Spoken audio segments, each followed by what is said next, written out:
ನಮಸ್ಕಾರ. ಆಹಾರ ಆರೋಗ್ಯ ಅಧ್ಯಾತ್ಮದ ಈ ಸಂಸ್ಕಾರದ ಬೆಳಕಿಗೆ ತಮ್ಮೆಲ್ಲರಿಗೂ ಸ್ವಾಗತ ಸುಸ್ವಾಗತ. ಹೆಣ್ಣು ಅಂತಂದ್ರೆ ತಾಯಿ. ನಾವು ಹೆಣ್ಣನ್ನ ಪ್ರಕೃತಿ ಅಂದ್ರೆ ತಾಯಿಯನ್ನ ಸಂಸ್ಕೃತಿ ಅಂತೀವಿ. ಆ ಸಂಸ್ಕೃತಿ ಕೊಡುವಂತ ತಾಯಿ, ಸುಸಂಸ್ಕೃತ ಮಕ್ಕಳನ್ನ ಕೊಡುವಂತ ತಾಯಿ. ಅವಳಿಗೆ ಹೆರಿಗೆ ಅಂದ್ರೆ ಒಂದು ಸಂಭ್ರಮ, ಇಡೀ ಕುಟುಂಬದವರಿಗೆ ಸಂಭ್ರಮ. ಆದ್ರೆ ಇತ್ತೀಚಿನ ದಿನದಲ್ಲಿ ಏನಾಗಿದೆ ಅಂತಂದ್ರೆ, ಮದ್ವೆ ಆಗದೆ ತಡ, ಮಕ್ಕಳಾಗೋದು ಕಡಿಮೆ, ಲೇಟ್ ಆಗಿ ಡೆಲಿವರಿ ಆಗ್ಬೇಕಾದ್ರೆ 108 ವಿಘ್ನಗಳು. ಅವ್ರಿಗೆ ತಡ್ಕೊಳಕ್ಕಾಗಲ್ಲ. ಹೂವಿನ ಹಾಗೆ ಬೆಳೆದಿರ್ತಾರೆ. ಅವ್ರಿಗೆ ಆ ಹೆರಿಗೆ ನೋವು, ಭಯಂಕರವಾದ ನೋವನ್ನ ತಡ್ಕೊಳಕ್ಕಾಗೋದಿಲ್ಲ. ನಮ್ಮ ಅಲೋಪತಿಯಲ್ಲಿ ಎಪಿಡ್ಯೂರಲ್ ಅನೆಸ್ಥಿಷಾ ಕೊಡ್ತಾರೆ, ಸೆಡೇಷನ್ ಕೊಡ್ತಾರೆ, ಏನೇ ಮಾಡಿದ್ರು ಕೂಡ ತುಂಬಾ ಕಾಂಪ್ಲಿಕೇಶನ್ಸ್. ಆದರೆ ಇವತ್ತು ಇವೆಲ್ಲದಕ್ಕೂ ಪರಿಹಾರವನ್ನ ಅತ್ಯಂತ ಸಮರ್ಪಕವಾಗಿ ಹೇಳ್ಕೊಡಕ್ಕೆ ನಮ್ಮೊಂದಿಗಿದ್ದಾರೆ ಡಾಕ್ಟರ್ ಸರಸ್ವತಿ ರಮೇಶ್ ಅವರು. ನಮಸ್ಕಾರ ಸರಸ್ವತಿ ಅವರೇ. ನಮಸ್ಕಾರ ಮೇಡಮ್. ನಮ್ಮ ಗುರುಗಳಾದಂತ ಡಾಕ್ಟರ್ RSK ಮೂರ್ತಿ, ಡಾಕ್ಟರ್ ಅರುಂಧತಿ ಅವರ ಸೊಸೆಯಾಗಿದ್ದಾರೆ. ಕೇವಲ ಪ್ರಸೂತಿ ತಜ್ಞೆ ಅಲ್ಲ, ಜನರಲ್ಲಿ ಒಂದು ಅತ್ಯಂತ ವಿಶ್ವಾಸವನ್ನ ಹುಟ್ಟಿಸಿ ಅವರಿಗೆ ನಾರ್ಮಲ್ ಡೆಲಿವರಿ ಮಾಡುವುದರಲ್ಲಿ ಎತ್ತಿದ ಕೈ. ನೀವು ಹೇಗೆ ನಾರ್ಮಲ್ ಡೆಲಿವರಿ ಮಾಡ್ತೀರಿ? ಎಲ್ರು ಸಿಸೇರಿಯನ್ ಸಿಸೇರಿಯನ್ ಸಿಸೇರಿಯನ್ ಅಂತ ಇರ್ಬೇಕಾದ್ರೆ ನೀವು ಮಾತ್ರ ನಾರ್ಮಲ್ ಮಾಡ್ತೀರಲ್ಲ, ಅದ್ ಹೇಗೆ ಅಂತ ತಿಳಿಸ್ತೀರ ನಮಗೆ? ಅದ್ ಏನ್ ಸೀಕ್ರೆಟ್, ಏನು ರಹಸ್ಯ ಅಂತ ತಿಳಿಸಿ ನಮ್ಗೆ. ನನಗೆ ತುಂಬಾ ಇಷ್ಟವಾಗಿರೋದು ಯೋಗಾಭ್ಯಾಸ. ಸೊ ಯೋಗಾಭ್ಯಾಸ ಮತ್ತೆ ನ್ಯಾಚುರೋಪತಿ ಎರಡು ಮಾಡ್ಕೊಂಡಿದ್ದೀನಿ ನಾನು. OBG ಮಾಡಿದ್ಮೇಲೆ ನ್ಯಾಚುರೋಪತಿ ಡಿಗ್ರಿ ಮತ್ತೆ ಯೋಗ ಅಲ್ಲಿ ಮಾಸ್ಟರ್ಸ್ ಮಾಡ್ಕೊಂಡೆ. ಯಾಕೆಂತ ನನಗೆ prevention is better than cure ಅಂತ. ಆಮೇಲೆ ಏನೇ ಪ್ರಾಬ್ಲಮ್ಸ್ ಬಂದ್ರು ಲಾಸ್ಟ್ ಆಪ್ಷನ್ ನಾವು ಆಪರೇಷನ್ಗೆ ಇಟ್ಕೋಬೇಕು. ಆಪರೇಷನ್ ಇಲ್ದಿರ ಏನೇನ್ ಮಾಡಕ್ ಆಗುತ್ತೋ ಅದೆಲ್ಲ ಮಾಡೋದಕ್ ನನ್ಗಿಷ್ಟ. ಅದಕ್ಕೆ ನಾನು ಎಲ್ಲ ಪ್ರೆಗ್ನೆಂಟ್ ಲೇಡೀಸ್ಗೂ ಫಸ್ಟ್ ವಿಸಿಟ್ ಅಲ್ಲೇ ಹೇಳ್ಬಿಡ್ತೀನಿ, ನೀವು ಯೋಗಾಭ್ಯಾಸ ಮಾಡಬೇಕು ಅಂತ ಹೇಳ್ಬಿಟ್ಟು ಅವ್ರಿಗೆಲ್ಲ ಡಯಟ್ ಬಗ್ಗೆ, ಯೋಗ ಬಗ್ಗೆ ಒಂದ್ ಬುಕ್ ಕೊಟ್ಟು ನಂದ್ ವಿಡಿಯೋಸ್ ಕೊಟ್ಬಿಡ್ತೀನಿ. ಸೊ ಅದು ಓದ್ಬಿಟ್ಟು ಅದು ಓದಿ ಆಮೇಲೆ ವಿಡಿಯೋಸ್ ನೋಡ್ಕೊಂಡು they start practising from early pregnancy. ಆಮೇಲೆ ಅವ್ರಿಗೆ ಭಯ ಇಲ್ದಿರ ಮಾಡ್ಬೇಕು, ಅವ್ರ ಹತ್ರ ಮಾತಾಡ್ಬೇಕು. Pregnancy is a natural thing, not to worry. ನಾವೆಲ್ಲ ಮನೆಯಲ್ಲೇ ಹುಟ್ಟಿರೋದು, ನಮ್ ತಾಯಿ ಹಾಸ್ಪಿಟಲ್ಗೆ ಹೋಗಿಲ್ಲ, ಎಲ್ಲ ಡೆಲಿವರೀಸ್ ಮನೆಯಲ್ಲೇ ಆಗಿರೋದು. It is a natural thing, no need to have stress ಅಂತ ಅವ್ರಿಗೆ ಸ್ಟಾರ್ಟಿಂಗ್ ಇಂದ ಹೇಳ್ಕೊಟ್ಟು, and I will make them enjoy their pregnancy. First trimester ಅಲ್ಲಿ first 3 months are called first trimester. ಆ ಟೈಮ್ ಅಲ್ಲಿ if they are already doing yoga, I tell them to continue practising, but to avoid strenuous things and kapalbhati ಅದೆಲ್ಲ. So second trimester ಅಲ್ಲಿ they can start learning yoga. Fourth month ಇಂದ 3 complete ಆದ್ಮೇಲೆ chances of abortions problems ಎಲ್ಲ ಕಡಿಮೆ ಇರೋದ್ರಿಂದ I will teach them yoga for fresh from the 4th month onwards. So main ಆಗಿ ಅವರು ಅದನ್ನ ಮಾಡಿ ರಿಲ್ಯಾಕ್ಸ್ ಆಗ್ಬೇಕು, ಭಯ ಬೀಳಬಾರ್ದು ಪ್ರೆಗ್ನೆನ್ಸಿ ಬಗ್ಗೆ. ಮತ್ತೆ ಅವ್ರಿಗೆ ಡಯಟ್ ಬಗ್ಗೆ ಮತ್ತೆ ಮಗುನ ಮಾತಾಡ್ಸೋದ್ರ ಬಗ್ಗೆ. ಯಾಕೆಂದ್ರೆ able to hear from 5th month. So they have to talk to the baby and ಆಧ್ಯಾತ್ಮದ ಕಡೆಗೆ ಅವ್ರಿಗೆ ಎಲ್ಲ ಹೇಳ್ಕೊಟ್ಟು ಅವರು ಲಲಬೀಸ್ ಕಲಿಬೇಕು, ಒಂದು 10 ಮಗುಗ್ ಹಾಡಕ್ಕೆ. And they have to meditate and visualise the growth of the baby and visualise that they are going into normal labour, visualise that the baby is healthy. ಆ ತರ ಎಲ್ಲ ಪಾಸಿಟಿವ್ ಆಟಿಟ್ಯೂಡ್ ಅವ್ರಿಗೆ ಹೇಳ್ಕೊಟ್ಬಿಟ್ಟು ಅದನ್ನೆಲ್ಲ practice ಮಾಡಿಸಿದ್ರೆ definitely they going to labour without any help. ಆಮೇಲೆ ಅವ್ರಿಗೆ ಪ್ರೆಗ್ನೆನ್ಸಿಯಲ್ಲಿ ಆಗುವಂತ ಕಾಂಪ್ಲಿಕೇಶನ್ಸ್ ಯಾವ್ದು ಆಗಲ್ಲ. They will be more natural and more healthy, more happy. ನೀವು ಹೇಳಿದ್ದಕ್ಕೆ ನಾನೇ ಉದಾಹರಣೆ ಅಂತ ಹೇಳ್ಬೋದು. ಯಾಕಂದ್ರೆ ಚಿಕ್ಕ ವಯಸ್ಸಿನಿಂದ ನಾನು ಯೋಗ ಮಾಡ್ತಾ ಬಂದಿದ್ದೆ. ಮೆಡಿಕಲ್ ಸ್ಟೂಡೆಂಟ್ ಇದ್ದಾಗ ಕ್ಲಾಸ್ಮೇಟ್ಸ್ಗೂ ಕಲ್ಸ್ಕೊಡ್ತಾ ಇದ್ದೆ. ಡೆಲಿವರಿಗೆ ನಮ್ಮಮ್ಮ ಬರೋದಿಲ್ಲ ಅಂದ್ರು, ನಾನೇ ಆಸ್ಪತ್ರೆಗೆ ಹೋಗಿ ಮಧ್ಯಾಹ್ನ ಬೆಳಿಗ್ಗೆ ಡ್ಯೂಟಿ ಮಾಡಿ ಎಮರ್ಜೆನ್ಸಿ ವಾರ್ಡ್ ಅಲ್ಲಿ ಮಧ್ಯಾಹ್ನ ಅಡ್ಮಿಟ್ ಆಗಿ ರಾತ್ರಿ ಡೆಲಿವರಿ ಮಾಡ್ಕೊಂಡು ಮಾರನೇ ದಿನ ಮಗುನ್ ಕರ್ಕೊಂಡು ಹೊರಗಡೆ ಬಂದೆ. ಅಂದ್ರೆ ಯೋಗ ಅನ್ನೋದು ನಮ್ಮ ಮನಸ್ಸನ್ನ, ಶರೀರನ್ನ ಎಷ್ಟು ಚೆನ್ನಾಗಿ ಮಾಡುತ್ತೆ ಅಂದ್ರೆ ಡೆಲಿವರಿಯನ್ನ ನಾವು ಸಂತೋಷವಾಗಿ ಇಟ್ಕೋಬಹುದು ಅಂತ. ಹಾಗಾದ್ರೆ ನೀವ್ ಯಾವ್ಯಾವ ತರದ ಯೋಗಗಳನ್ನ ಹೇಳ್ಕೊಡ್ತೀರಿ? ಅವ್ರ ಮನಸ್ಸು ಸಮಾಧಾನ ಮಾಡಕ್ಕೆ ಏನ್ ಹೇಳ್ತೀರಾ? ಆಮೇಲೆ ಶರೀರಕ್ಕೆ ಯಾವ ತರದ್ ಹೇಳ್ಕೊಡ್ತೀರಿ ಅಂತ ದಯವಿಟ್ಟು ತಿಳಿಸಿ. ಅಂದ್ರೆ ಯೋಗ ಅಂದ್ರೆ ಎಲ್ಲರೂ ಮಿಸ್ಕನ್ಸೆಪ್ಷನ್ ಇದೆ, ಬರೀ ಆಸನಗಳು ಮಾಡಿದ್ರೆ ಯೋಗ ಅಂತ ಅನ್ಕೊಳ್ತಾರೆ. ಆಸನ is a part of the yoga. Yoga is a complete well being at all levels, physical level, mind level, spiritual level, social level, ಎಲ್ಲಾ ಲೆವೆಲ್ ಅಲ್ಲೂ it is a way of life. So ಅದಕ್ಕೆ ಅವ್ರಿಗೆ ನಾವು ನಮ್ಮ ಒಬ್ಬೊಬ್ಬರಲ್ಲಿ ಪಂಚಕೋಶಗಳಿರತ್ತೆ. ಪಂಚಕೋಶ ವಿವೇಕನ ನಾನು ಚೆನ್ನಾಗಿ explain ಮಾಡ್ಬಿಡ್ತೀನಿ ಎಲ್ಲರಿಗೂನು. ತೈತ್ರಿಯ ಉಪನಿಷತ್ತಲ್ಲಿ ಪಂಚಕೋಶ ವಿವೇಕದ ಬಗ್ಗೆ ತುಂಬಾ ಚೆನ್ನಾಗಿ ಎಕ್ಸ್ಪ್ಲೈನ್ ಮಾಡಿದ್ದಾರೆ. ನಮ್ ಪ್ರತಿಯೊಬ್ಬರಿಗೂ 5 ಕೋಶ ಇರತ್ತೆ. ಅನ್ನಮಯ ಕೋಶ, ಪ್ರಾಣಮಯ ಕೋಶ, ಮನೋಮಯ ಕೋಶ, ವಿಜ್ಞಾನಮಯ ಕೋಶ, ಆನಂದಮಯ ಕೋಶ. So they have to purify all the koshas. ಬರೀ ಅನ್ನಮಯ ಕೋಶ ಒಂದ್ ಮಾಡಿದ್ರೆ ಸಾಲೋದಿಲ್ಲ.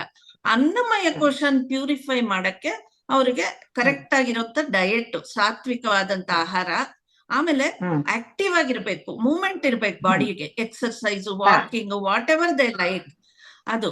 ಆಮೇಲೆ ಆಸನಗಳ ಮಾಡ್ಬೇಕು, ಪ್ಯೂರಿಫಿಕೇಶನ್ ಟೆಕ್ನಿಕ್ ಮಾಡ್ಬೇಕು ಅನ್ನಮಯ ಕೋಶ ಪ್ಯೂರಿಫೈ ಆಗಕ್ಕೆ. ಅದಾದ ನಂತರ ಮನೋಮಯ ಕೋಶನ ಹೇಗೆ ಪ್ಯೂರಿಫೈ ಮಾಡೋದು ಅಂತ ಹೇಳ್ಕೊಡ್ತೀನಿ. ಮನೋಮಯ ಕೋಶದಲ್ಲಿ ಮನೋಮಯ ಕೋಶಕ್ಕೆ ಮುಂಚಿತವಾಗಿ ಪ್ರಾಣಮಯ ಕೋಶ ಪ್ಯೂರಿಫೈ ಆಗ್ಬೇಕು. ಪ್ರಾಣಮಯ ಕೋಶ ಕನ್ಸಿಸ್ಟ್ ಆಫ್ ಪ್ರಾಣ, ಅದು ನಾಡೀಸಲ್ಲಿ ಪ್ರಾಣ ಹರಿಯೋದು, ಮತ್ತೆ ಚಕ್ರಾಸು. ಸೊ ನಾರ್ಮಲ್ ಆಗಿ ಪ್ರಾಣ ಬ್ರೀದಿಂಗು 10 to 15 per minute ಇರ್ಬೇಕು. ಆದ್ರೆ ಪ್ರತಿಯೊಬ್ರು ಅದಕ್ಕಿಂತ ಜಾಸ್ತಿ ಉಸಿರಾಡ್ತಾ ಇರ್ತೀವಿ. ಅದಕ್ಕೆ ಕರೆಕ್ಟ್ ವೇ ಆಫ್ ಬ್ರೀದಿಂಗ್ ಹೇಳ್ಕೊಡೋದು ಅವ್ರಿಗೆ. ಯಾಕೆಂದ್ರೆ ನಮ್ಗೆ ಲಂಗ್ಸ್ ಅಲ್ಲಿ ಮಿಡ್ಲ್ ಲೋಬ್ ಮಾತ್ರ ಯೂಸ್ ಮಾಡ್ಕೊಂಡು ನಾವು ಉಸಿರಾಡ್ತಾ ಇರ್ತೀವಿ, ಅಪ್ಪರ್ ಲೋಬ್, ಲೋವರ್ ಲೋಬ್ ಯೂಸೇ ಮಾಡಲ್ಲ. ಸೊ ಏನಾಗುತ್ತೆ, ಈ ಗರ್ಭಕೋಶ ಮೇಲ್ ಬಂದಾಗ ಡಯಾಫ್ರಾಮು ಮೇಲ್ ಬಂದಿರುತ್ತೆ, ಅವ್ರಿಗೆ ಉಸಿರು ಮೇಲ್ ಬರುತ್ತಲ್ವಾ? ಸೊ ಹಾಗಾಗಿ ನೀವು ಹೇಳ್ತಾ ಇರೋದು ಬಹಳ ಇಂಪಾರ್ಟೆಂಟ್ ಅಂತ ಅನ್ಸುತ್ತೆ. ಅದಕ್ಕೆ upper lube, lower lube use ಮಾಡ್ಕೊಂಡು ಬ್ರೀದ್ ಮಾಡೋದು, ಸ್ಲೋ ಆಗಿ ಬ್ರೀದ್ ಮಾಡೋದು ಹೇಗೆ ಅಂತ ಪ್ರಾಣಾಯಾಮ ಹೇಳ್ಕೊಡೋದು. ಆಮೇಲೆ ಅದನ್ನ ನಿಧಾನವಾಗಿ ಮಾಡೋದ್ರಿಂದ ಉಸಿರಾಟನ 10ಕ್ಕೆ ಇಳಿಸ್ಬೇಕು, 15ರಿಂದ. ಆದ್ರೆ ನಾವು ಸ್ಟ್ರೆಸ್ ಆಗಿರುವಾಗ, ಭಯ ಇದ್ದಾಗ, ಕೋಪ ಇದ್ದಾಗ ನಮ್ಮ ಉಸಿರಾಟ 20, 30, 40ಕ್ಕೆ ಇರುತ್ತೆ. ಅದನ್ನ ಕಡಿಮೆ ಮಾಡ್ಕೊಳ್ಳೋದ್ರಿಂದ ಸ್ಟ್ರೆಸ್ ಕಡಿಮೆ ಆಗತ್ತೆ. ಆಮೇಲೆ ಮೈಂಡ್ ಕಾಮ್ ಆಗಿರ್ಬೇಕು. ಆ ಪ್ರೆಗ್ನೆನ್ಸಿ ಬಗ್ಗೆ ಅವ್ರಿಗೆ ಫುಲ್ ನಾಲೆಡ್ಜ್ ನ ಹೇಳ್ಕೊಡೋದು. ಏನು ಪ್ರೆಗ್ನೆನ್ಸಿ ಅಂದ್ರೆ ಫಸ್ಟ್ ಮಂತ್ ಅಲ್ಲಿ ಏನಾಗುತ್ತೆ, ಹೇಗೆ ಪ್ರೆಗ್ನೆನ್ಸಿ ಆಗೋದು, 3rd ಮಂತ್ ಅಲ್ಲಿ ಏನಾಗುತ್ತೆ, ಎಲ್ಲಾ ಮಂತ್ಸ್ದು ಅವ್ರಿಗೆ ಎಜುಕೇಟ್ ಮಾಡೋದು. ಆಮೇಲೆ ಅವ್ರಿಗೆ ಆಸನಗಳನ್ನ ಹೇಳ್ಕೊಟ್ಟು, ಪ್ರಾಣಾಯಾಮನ ಹೇಳ್ಕೊಟ್ಟು, ಆಮೇಲೆ ಮೈಂಡ್ ರಿಲ್ಯಾಕ್ಸ್ ಆಗಕ್ಕೆ ಅವರಿಗೆ ಕಾನ್ಸಂಟ್ರೇಟ್ ಒಂದ್ರಲ್ಲಿ ಮಾಡ್ಬೇಕು. ತುಂಬಾ ಮೈಂಡ್ ಇಂದ ಥಾಟ್ಸ್ ಎಲ್ಲ ತೆಗಿಬೇಕು ಅಂತ. ಈಗ ಕನ್ಫ್ಯೂಷನ್ ಕಾಬ್ವೆಬ್ ನ ತೆಗೆದು ಹಾಕಿ ಮನಸ್ಸನ್ನ ಶಾಂತ ಮಾಡ್ಕೊಳ್ಳೋದು. ಆಮೇಲೆ ನೀವು ಹೇಳಿದ್ರಿ ಯೋಗ ಅಂದ್ರೆ ಬರೀ ಆಸನ ಅಲ್ಲ ಅಂತ. ನಿಜ, ಯಮ, ನಿಯಮ, ಆಸನ 1/3ನೇದು, ಪ್ರಾಣಾಯಾಮ, ಈ 4 ಹೊರಗಡೆ ಶುದ್ಧಿ ಮಾಡುತ್ತೆ. ಅದ ನಂತರ ಪ್ರತ್ಯಾಹಾರ, ಧಾರಣ, ಧ್ಯಾನ, ಸಮಾಧಿ. ನಾವು ಸಮಾಧಿಗೆ ಹೋಗೋದ್ ಬೇಡ, ಧ್ಯಾನದವರೆಗೂ ಹೋದ್ರೆ ಸಾಕು ಅಂತ ಅನ್ಸುತ್ತೆ. ಇದರಿಂದ stress induced diabetes, stress induced BP ಇದ್ರಲ್ಲಿ ಏನಾದ್ರೂ ವ್ಯತ್ಯಾಸ ಆಗತ್ತಾ? ನೀವು ಮಾಡಿರೋ ಸ್ಟಡಿ ಪ್ರಕಾರ, ನೀವು ನೋಡಿರೋ ಪೇಷಂಟ್ ಅಲ್ಲಿ ತುಂಬಾ ಕಡಿಮೆ ಆಗುತ್ತೆ ಎಲ್ಲಾ ಕಾಂಪ್ಲಿಕೇಶನ್ಸ್.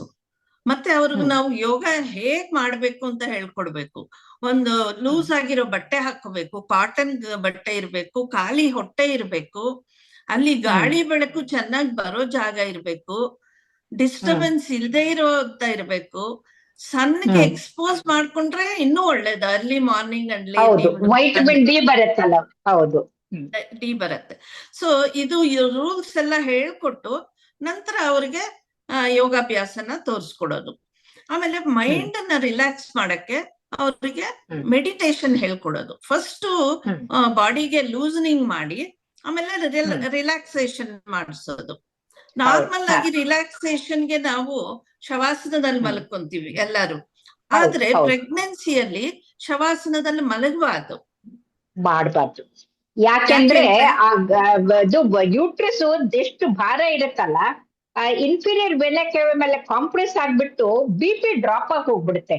ಹಾಗಾಗಿ ಬೆನ್ನ ಮೇಲೆ ಮಲಗಬಾರ್ದು, ಹೊಟ್ಟೆ ಮೇಲೂ ಕೂಡ ಮಲಗಬಾರ್ದು ಅಲ್ವಾ? ಹೌದು ಹೌದು. BP ಡ್ರಾಪ್ ಆದಾಗ ಏನಾಗುತ್ತೆ ಅಂದ್ರೆ ಮಗುಗ್ ಹೋಗೋ ಬ್ಲಡ್ ಸಪ್ಲೈ ಕಡಿಮೆ ಆಗುತ್ತೆ, ಮಗು ಹಾ. ಗ್ರೋತ್ ಅಫೆಕ್ಟ್ ಆಗುತ್ತೆ. ಅದಕ್ಕೆ ರಿಲ್ಯಾಕ್ಸೇಷನ್ ಯಾವಾಗ್ಲೂ ಲೆಫ್ಟ್ ಅಥವಾ ರೈಟ್ ಲ್ಯಾಟ್ರಲ್ ಪೊಸಿಷನ್ ಸೈಡ್ ತಿರ್ಕೊಂಡು ಹೌದು, ರಿಲ್ಯಾಕ್ಸ್ ಈ ಮಾಡ್ಬೇಕು. ಕಡೆಗೆ ಅಥವಾ ಈ ಕಡೆಗೆ. ಹಾ. ಸೊ ಅದನ್ನ ಹೇಳ್ಕೊಟ್ಟು ಆಮೇಲೆ ಈಸಿ ಆಗಿರೋಂತ ಪಾಸ್ಚರ್ಸ್. ಯೋಗಾಗೂ ಬೇರೆ ಜಿಮ್ ಅಲ್ಲಿ ಮಾಡೋದಕ್ಕೂ ಏನಪ್ಪ ಡಿಫ್ರೆನ್ಸ್ ಅಂದ್ರೆ, ಯೋಗ ಅಲ್ಲಿ after each practice we tell them to relax. ಆ ರಿಲ್ಯಾಕ್ಸೇಷನ್ ಟೈಮ್ ಅಲ್ಲೇ ಚೇಂಜಸ್ ಆಗೋದು ಬಾಡಿಯಲ್ಲಿ. ನಾವು ಮಾಡೋದಕ್ಕಿಂತ ಮಾಡದ್ಮೇಲೆ ರಿಲ್ಯಾಕ್ಸ್ ಮಾಡಿದಾಗ ಎಲ್ಲ ಚೇಂಜಸ್ ಚೆನ್ನಾಗತ್ತೆ. ಅದಕ್ಕೆ each practice is followed by relaxation in yoga. Okay. ಆಮೇಲೆ ಅವರಿಗೆ ಸಿಂಪಲ್ ಆಗಿ ಮೆಡಿಟೇಷನ್ ಹೇಳ್ಕೊಡೋದು. ಫಸ್ಟ್ ಅವ್ರು ಕಣ್ಣು ಮುಚ್ಚಿ ಡೈರೆಕ್ಟ್ ಆಗಿ ಮೆಡಿಟೇಷನ್ ಹೋದ್ರೆ ಯಾರ ಕೈಲೂ ಮಾಡಕ್ಕಾಗಲ್ಲ, ಥಾಟ್ಸ್ ಆಗೋದಿಲ್ಲ, ಎಲ್ಲೆಲ್ಲೋ ಹೋಗುತ್ತೆ ಮನಸ್ಸು. ಹೌದು. ಸೊ ಫಸ್ಟ್ ಅವರು ಲೂಸನಿಂಗ್ ಮಾಡಿ ಬಾಡಿ ಎಲ್ಲ ಮೂವ್ಮೆಂಟ್ ಮಾಡ್ಬೇಕು, ಹೆಡ್ ಟು ಟೋ ಎಲ್ಲ ಪಾರ್ಟ್ಸ್ ನ ಜಾಯಿಂಟ್ಸ್ ನೆಲ್ಲ ಮೂವ್ ಮಾಡಿಸಿ ಲೂಸನಿಂಗ್ ಆದ್ಮೇಲೆ ಸ್ವಲ್ಪ ರಿಲ್ಯಾಕ್ಸೇಷನ್ ಮಾಡೋದು. ಆಮೇಲೆ correct way of breathing, complete yogic breathing ಅಂತೀವಿ. ಅಪ್ಪರ್ ಲೋಬ್ಸ್ ಲೋವರ್ ಲೋಬ್ಸ್ ಎರಡು ಸೇರ್ಕೊಂಡು ಮಾಡೋಂಥದ್ದು. ಅನುಲೋಮ ಅಂದ್ರೆ ಉಸಿರು ತಗೊಳ್ಳೋದು, ವಿಲೋಮ ಅಂದ್ರೆ ಉಸಿರು ಬಿಡೋದು. ಅದನ್ನ ಮಾಡಿ ಆಮೇಲೆ ಅವ್ರಿಗೆ ಪ್ರಾಣಾಯಾಮ ಆದ್ಮೇಲೆ ಮೆಡಿಟೇಷನ್ ಹೇಳ್ತೀವಿ. ಮೆಡಿಟೇಷನ್ ಟೈಮಲ್ಲಿ ಏನಪ್ಪಾ ಮಾಡ್ಬೇಕು ಅಂದ್ರೆ ಅವರು ಒಂದೇ ಥಾಟ್ ಅನ್ನ ಇಟ್ಕೋಬೇಕು, ಓಂಕಾರ ಚಾಂಟ್ ಮಾಡ್ತಾ ಇರೋದು. ಆಮೇಲೆ ಓಂಕಾರ ಚಾಂಟಿಂಗ್ ನ ಸ್ವಲ್ಪ ಸ್ಪೀಡ್ ಕಡಿಮೆ ಮಾಡೋದು. ಆಮೇಲೆ ಒಂದು ಓಂಕಾರಕ್ಕೂ ಇನ್ನೊಂದು ಓಂಕಾರಕ್ಕೂ ಅಂತರ ಬಿಡೋದು. ಆಮೇಲೆ ಓಂಕಾರ ಚಾಂಟ್ ಮಾಡೋದು ಸ್ಟಾಪ್ ಮಾಡೋದು. ಆಮೇಲೆ entering into the silent phase is called meditation. Okay. ನೀವು ಓಂಕಾರ ಅಂತ ಹೇಳಿದಾಗ ನನಗೆ ನೆನಪಾಯ್ತು, ಈ ಓಂಕಾರ ವಿಶ್ವದ ಪ್ರಥಮ ಶಬ್ದ. ಆ ಓಂಕಾರನ ನಿಮ್ಯಾನ್ಸ್ ನಲ್ಲಿ ಸ್ಟಡಿ ಮಾಡಿ ನೋಡಿದರೆ, ಓಂಕಾರ ಹೇಳಿದಾಗ ಲಿಂಬಿಕ್ ಸಿಸ್ಟಮ್ಗೆ ಬ್ಲಡ್ ಸಪ್ಲೈ ಕಡಿಮೆ ಆಗಿ ಅವರ ನಕಾರಾತ್ಮಕತೆ ಅಂದ್ರೆ ಕೋಪ, ತಾಪ, ಡಿಪ್ರೆಷನ್, ಖಿನ್ನತೆ, ಮೂಡು ಫ್ಲಕ್ಚುಯೇಷನ್ ಎಲ್ಲ ಕೂಡ ಕಡಿಮೆ ಆಗುತ್ತೆ. ಯಾಕಂದ್ರೆ ಈ ಮಹಿಳೆಯರಿಗೆ ಡಿಪ್ರೆಷನ್ ಹೋಗೋದು ಇರುತ್ತೆ, ಡೆಲಿವರಿ ಆದ್ಮೇಲೆ ಹಿಸ್ಟರಿಯಾ ಹೋಗೋ ಚಾನ್ಸಸ್ ಇರುತ್ತೆ. ಅಂಥದ್ರಲ್ಲಿ ನಿಮ್ಮ ಮೆಡಿಟೇಷನ್ ಬಹಳ ಉಪಯೋಗ ಆಗತ್ತಲ್ವಾ? ಹೌದು, ಖಂಡಿತ. ಅವ್ರ ಭಯ ಎಲ್ಲ ಕಡಿಮೆ ಆಗ್ಬಿಡತ್ತೆ. ಆಮೇಲೆ ಎಷ್ಟು ಹೊತ್ತು ಸೈಲೆಂಟ್ ಫೇಸ್ ಅಲ್ಲಿ ಇದ್ರೆ ಅಷ್ಟು ಮೆಡಿಟೇಷನ್. ಆ ಮೆಡಿಟೇಷನ್ ಮಾಡೋ ರೀತಿ ತುಂಬಾ ಇರುತ್ತೆ. ಕೆಲವರಿಗೆ ಚಾಂಟ್ ಜೋರಾಗಿ ಮಾಡಿದ್ರೆ ಬೆಟರ್ ಆಗುತ್ತೆ ಥಾಟ್ಸ್ ಎಲ್ಲ ತೆಗಿಯಕ್ಕೆ ಅಂತ ಅಕಾರ ಚಾಂಟಿಂಗು, ಉಕಾರ ಚಾಂಟಿಂಗು, ಮಕಾರ ಚಾಂಟಿಂಗು ಲೌಡ್ ಆಗಿ ಮಾಡಿಸ್ತೀವಿ. ಸೊ ಅದಕ್ಕೆ ನಾದ ಅನುಸಂಧಾನ ಮೆಡಿಟೇಷನ್ ಅಂತ ಈ ಎರಡು ಮೆಡಿಟೇಷನ್ ಹೇಳ್ಕೊಡ್ತೀವಿ ಪ್ರೆಗ್ನೆಂಟ್ ಲೇಡೀಸ್ಗೆ. ಆಮೇಲೆ ಅವರಿಗೆ ಸೆಕೆಂಡ್ ಸ್ಟೇಜ್ ಅಲ್ಲಿ, ಸೆಕೆಂಡ್ ಟ್ರೈಮಿಸ್ಟರ್ ಅಲ್ಲಿ ಏನೇನ್ ಚೇಂಜಸ್ ಆಗತ್ತೆ, ಥರ್ಡ್ ಟ್ರೈಮಿಸ್ಟರ್ ಅಲ್ಲಿ ಏನ್ ಮಾಡ್ಬೇಕು, ಯಾವ್ದು ಮಾಡ್ಬೇಕು ಆಸನಗಳು. ಅವರು ಬದ್ಧ ಕೋಣಾಸನ ಅಂತ, ನಾವು ಈಗ ಇಂಡಿಯನ್ ಟಾಯ್ಲೆಟ್ ಯೂಸ್ ಮಾಡಕ್ ಕೂತ್ಕೊಳ್ತೀವಲ್ಲ, ಆ ರೀತಿ ಸ್ಕ್ವಾಟಿಂಗ್ ಪೊಸಿಷನ್ ಅಲ್ಲಿ ಕೂತ್ಕೊಂಡು ದಿನ ಅದನ್ನ ಪ್ರಾಕ್ಟೀಸ್ ಮಾಡಿದ್ರೆ ಪೆಲ್ವಿಸ್ ಓಪನ್ ಆಗಿ ನಾರ್ಮಲ್ ಡೆಲಿವರಿ ಚಾನ್ಸಸ್ ಜಾಸ್ತಿ. ಆಮೇಲೆ ಬದ್ಧ ಕೋಣಾಸನ ಅಂತ ಕೆಳಗಡೆ ಕೂತ್ಕೊಂಡ್ಬಿಟ್ಟು ಅದನ್ನ ಎರಡು ಸೋಲನ್ನು ಜೊತೆಗಿಟ್ಕೊಂಡು ಕಾಲಗಳ ಮಾಡ್ಬೇಕು. ಅದನ್ನ ಮಾಡೋದ್ರಿಂದ ಪೆಲ್ವಿಸ್ ಸ್ವಲ್ಪ ಸ್ಟ್ರೆಚ್ ಆಗಿ ನಾರ್ಮಲ್ ಡೆಲಿವರೀಸ್ ಜಾಸ್ತಿ ಆಗತ್ತೆ. ಆಮೇಲೆ ಆ ಪೊಸಿಷನ್ ಅಲ್ಲಿ ಬಟರ್ಫ್ಲೈ ಎಕ್ಸರ್ಸೈಸ್, ಕಾಲನ್ನ ಸೈಡ್ ಅಲ್ಲಿ ಇದು ಮಾಡೋ ಬಟರ್ಫ್ಲೈ ಎಕ್ಸರ್ಸೈಸ್ ಅಂತ, ಅವೆಲ್ಲ ಮಾಡೋದ್ರಿಂದ ಪೆಲ್ವಿಸ್ ಓಪನ್ ಆಗಿ they go into labour without any problem.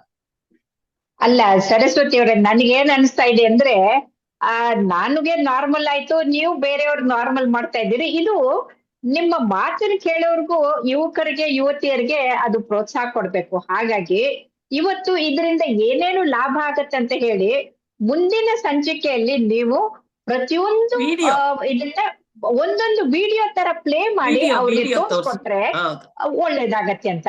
ಈಗ ಕೊನೆಯದಾಗಿ ನೀವು ಇದರಿಂದ ಏನ್ ಲಾಭ ಆಗತ್ತೆ ಅಂತ ಎಲ್ಲಾನ ತಿಳಿಸಿ ನಮ್ಗೆ.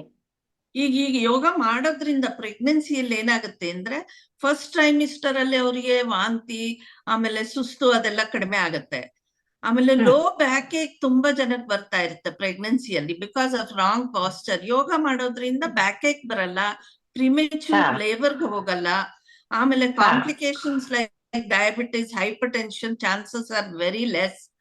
ಅಂಡ್ ಬೇಬಿ ಗ್ರೋತ್ ಕರೆಕ್ಟ್ ಆಗಿ ಬ್ಲಡ್ ಸಪ್ಲೈ ಬಂದು ಬೇಬಿ ಗ್ರೋತ್ ಕರೆಕ್ಟ್ ಆಗಿ 2.5 to 3.5 kgs ಅಲ್ಲೇ ಇತ್ತು ನಾರ್ಮಲ್ ಡೆಲಿವರಿ ಈಸಿ ಆಗತ್ತೆ.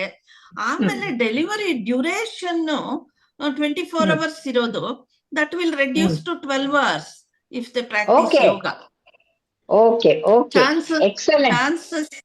Chances of instrumental delivery like forceps, vacuum ಅದೆಲ್ಲ ಕಡಿಮೆ ಆಗತ್ತೆ. ಆಮೇಲೆ postnatally they will have very good breast milk. ಯಾಕೆಂದ್ರೆ breast milk is the best milk. ಹೌದು, ನಥಿಂಗ್ ಕ್ಯಾನ್ ಮ್ಯಾಚ್ ದಟ್. ಅದ್ರಲ್ಲಿ ಇಮ್ಯುನೋಗ್ಲಾಬುಲಿನ್ಸ್ ಇರೋದ್ರಿಂದ ಬೇಬಿಗೆ ಬ್ರೈನ್ ಡೆವಲಪ್ಮೆಂಟ್, ಬೇಬಿಗೆ ರೆಸಿಸ್ಟೆನ್ಸ್, ಇನ್ಫೆಕ್ಷನ್ಸ್ ಎಲ್ಲ ತುಂಬಾ ಕಡಿಮೆ ಆಗತ್ತೆ. ಮತ್ತೆ postnatally if the continue ಯೋಗ, ಅವ್ರು ಏನು 15-20 kgs ರೇಸ್ ಆಗಿರ್ತಾರೋ ಅದೆಲ್ಲ ವಾಪಸ್ ಬಂದು ನಾರ್ಮಲ್ ಶೇಪ್ ಬರಕ್ಕೆ ಹೆಲ್ಪ್ ಆಗುತ್ತೆ. So beautiful. ಎಷ್ಟು ಚೆನ್ನಾಗಿ ಎಕ್ಸ್ಪ್ಲೈನ್ ಮಾಡಿದ್ರಿ ಅಂದ್ರೆ ಬಹುಶಃ ಕರ್ನಾಟಕದಲ್ಲಿರೋ ಎಲ್ಲಾ ಯುವತಿಯರು ನಿಮ್ಮ ಮಾತನ್ನ ಕೇಳ್ಬೇಕು, ನಿಮ್ಮನ್ನ ಫಾಲೋ ಮಾಡ್ಬೇಕು ಅಂತ ಅನ್ಸುತ್ತೆ. ತುಂಬಾ ತುಂಬಾ ಧನ್ಯವಾದಗಳು. ಮುಂದಿನ ಸಂಚಿಕೆಯಲ್ಲಿ ದಯವಿಟ್ಟು ನೀವು ಆ ಯೋಗಗಳನ್ನ ಮಾಡೋದನ್ನ, ಧ್ಯಾನ ಮಾಡೋದನ್ನ, ಬ್ರೀದಿಂಗ್ ಅನ್ನ ದಯವಿಟ್ಟು ಹೇಳ್ಕೊಡಿ ಅಂತ ಹೇಳ್ತಾ ಧನ್ಯವಾದಗಳು. ನಮಸ್ಕಾರ. Thank you madam. ನಮಸ್ಕಾರ.